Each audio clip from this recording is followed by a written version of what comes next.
संजौली शिमला में जो मस्जिद बनी है उसको अवैध करार करके उसको तोड़ने की बात कर रहे हैं। मस्जिद का मामला नहीं है, मंदिर मस्जिद या किसी का निजी प्रॉपर्टी या घर का मामला नहीं है, लीगल और इलीगल की बात है। और हिमाचल के शिमला के पास मौजूद एक मस्जिद को लेकर सड़कों पे संग्राम दिखाई दे रहा है, जहां पे भारी संख्या में लोग सड़कों पे उतर आए हैं। संजौली में अवैध मस्जिद को हटाने की मांग को लेकर सड़कों पे लोगों का जो गुस्सा है वो दिखाई दे रहा है। प्रदर्शन लगातार जारी है। लोगों का ये कहना है कि दरअसल ये जो मस्जिद के कई मंजिलें हैं वो अवैध है, लिहाजा उनको गिरा दिया जाए। लोगों का कहना है कि सिर्फ ये इकलौता ऐसा मस्जिद नहीं है, बल्कि इसके अलावा कई मस्जिद ऐसे हैं जहाँ पे अवैध अतिक्रमण किया गया है। लेकिन दरअसल ये भी कहा जा रहा है कि इस मंजिल को बनाने की जो अनुमति थी, तो इसके अलावा सवाल दरअसल ये खड़ा हो रहा है कि परमिशन दी किसने। तस्वीर दिखा रहे हैं आपको हम 5, जहां पे शिमला की सड़कों पे नारेबाजी हो रही है। मस्जिद में अवैध निर्माण जो है वो भी दिखा रहे हैं आपको हम, और अवैध निर्माण को ढहाने के लिए जो प्रदर्शन यहां पर किया जा रहा है वो भी देख लीजिए आप। बढ़ता आक्रोश है और इस मुद्दे को लेकर कांग्रेस में भी कई यहाँ पे जो रास्ते वो दिखाई दे रहे हैं, क्योंकि कुछ जो विधायक है उनका ये कहना है कि दरअसल ये मस्जिद के जो 3 मंजिलें हैं वो अवैध, उनको गिरा देना चाहिए। जबकि कुछ लोगों का ये भी कहना है कि बेवजह का इस मुद्दे को तूल दिया जा रहा है। तो कांग्रेस की सरकार में ही इस मुद्दे को लेकर कई फाड़ दिखाई दे रहे हैं। तो वही दूसरी ओर शिमला की सड़कें हैं जहां पे देख रहे हैं आप कि जो लोग हैं भारी संख्या में पहुंचे हुए हैं और जोरदार प्रदर्शन कर रहे हैं। हमारे जो एक हिंदू भाई है उन पर परसों कुछ मुसलमानों ने मलयालम में हमला किया। से आज खुशी की खबर तो है ही है, एयर इंडिया का आपके साथ यहाँ मर्जर होना, ये अपने आप में एक बहुत बड़ा काम हुआ है। लेकिन ये भी हम सोचे कि Bharat with in India domestic air traffic के लिए हम चाहते हैं कि कंपटीशन की स्थिति बने, अधिक कंपनी आए। आज वो स्थिति नहीं है, बहुत बार पूरा स्काई ओपन पड़ा है जी। और मैं चाहूंगा कि आप में से जो कंपनियां उस दिशा में भी आगे आना चाहती हैं तो उसके लिए भी अवकाश है।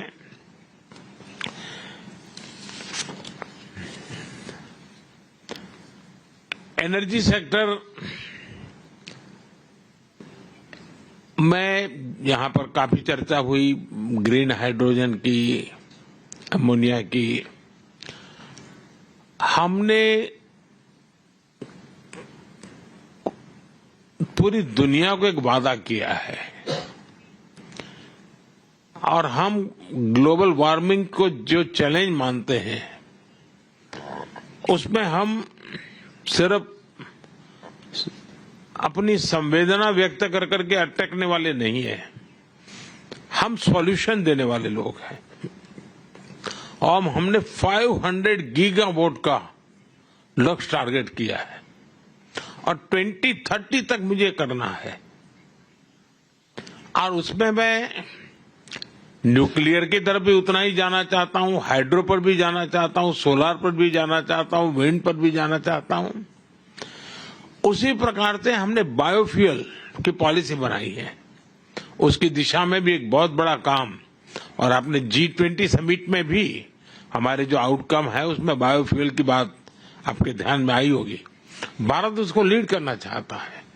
मैं चाहूंगा ऐसे अनेक क्षेत्र हैं एनर्जी से जुड़े हुए हैं जिसके कारण ग्रीन जॉब की पूरी संभावना है, उसके लिए भी हम काफी इनिशिएटिव ले रहे हैं। मैं आपसे आग्रह करूंगा आप आइए। हम देश में दूसरे प्रकार से भी एनवायरनमेंट को एड्रेस करना है, जैसे हमारी स्क्रैपिंग पॉलिसी, ये इतनी बड़ी अपॉर्चुनिटी है। मैं सरकार के सारे पुराने व्हीकल स्क्रैप करने की दिशा में जा रहा हूं। इतने बड़े देश में सारे पुराने व्हीकल स्क्रैप होना है, इतना बड़ा काम है। अगर आपकी कंपनियां मान लीजिए इन्वेस्टमेंट करें या खुद इस दिशा में आए, और उसके कारण इलेक्ट्रिक व्हीकल का बहुत बड़ा नया मार्केट बनेगा। जैसे मेरे मन में है कि मेरे देश की मेरी पहली प्रायोरिटी सारे एम्बुलेंसेस, जितने पुराने एम्बुलेंस हैं उन सारे एम्बुलेंस को स्क्रैप कर देना और उन सबको नए, और वो भी हाइब्रिड इलेक्ट्रिक व्हीकल भी हो और हमारे जो रेगुलर जिस प्रकार का फ्यूल का उपयोग करते हैं, ताकि कभी एम्बुलेंस को रुकने की नौबत ना आ जाए। अब आप कल्पना कर सकते हैं हिंदुस्तान जैसे इतने बड़े देश में कितनी बड़ी आवश्यकता होगी। पब्लिक ट्रांसपोर्ट, तो स्क्रैपिंग का एक ऐसा बड़ा क्षेत्र है, अगर आप वहां की कंपनियों को फाइनेंस की मदद कर सकते हैं और थोड़ा शुरू में, क्योंकि एक प्रकार से ग्लोबल गुड के लिए है, ये एनवायरनमेंट की दृष्टि से बहुत बड़ा काम है, तो आपके लिए एक बहुत बड़ा अवसर के रूप में। आप जानते हैं, मैं पहले भी कह चुका हूं, रिफॉर्म के क्षेत्र में मेरी सरकार बहुत प्रतिबद्ध है और हम रिफॉर्म हमारे देश की आवश्यकता, हमारे देश के भविष्य को ध्यान में रख के कर रहे हैं, लेकिन हम ग्लोबल स्टैंडर्ड को मीट करने वाले रिफॉर्म्स भी कर रहे हैं और रिफॉर्म परफॉर्म ट्रांसफॉर्म करके संकल्प को लेकर के हम चल रहे हैं। और जैसा गौतम जी ने उल्लेख भी किया मेरे लास्ट भाषण का, अब मैं तो कहूंगा हम रिफॉर्म करेंगे, आप परफॉर्म कीजिए, अवसर ही अवसर है। और इसलिए मैं आप सबको, और आप जानते हैं जहां तक पॉपुलेशन के हिसाब से दुनिया में हमारा जितना है हिस्सा, पहली बार हम उस स्थिति पर पहुंचे हैं कि हमारे पॉपुलेशन का जितना परसेंटेज है उतना ही परसेंटेज, उससे +1 हम ग्लोबल गुड में कंट्रीब्यूट कर रहे हैं। यानी एक वैश्विक जिम्मेवारियों को संतुलित रूप से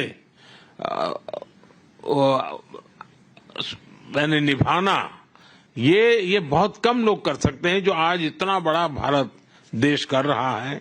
तो मैं मानता हूं कि इसको आप आगे जाकर के अपने फायदे में भी कैसे बदल सकते हैं। आप देखते हैं फिनटेक की दुनिया में भारत के पास टैलेंट भी है, उसका लाभ तो मिलेगा, लेकिन भारत के लोग टेक्नोलॉजी के एडॉप्ट करने में कितने तेज हैं। आज फिनटेक की दुनिया में हमारा यूपीआई, फाइनेंशियल डिजिटल ट्रांजैक्शन, दुनिया में जितना रियल टाइम ट्रांजैक्शन होता है उसका 50% अकेले इंडिया में होता है। इसका मतलब ये ऐसा क्षेत्र है कि जिसमें, इसका मतलब ये हुआ कि फिनटेक की दुनिया में अगर ग्लोबल लीडर बनना है तो भारत को केंद्र बिंदु बना करके बड़ी आसानी से आप फिनटेक की दुनिया में आप आगे आ सकते हैं।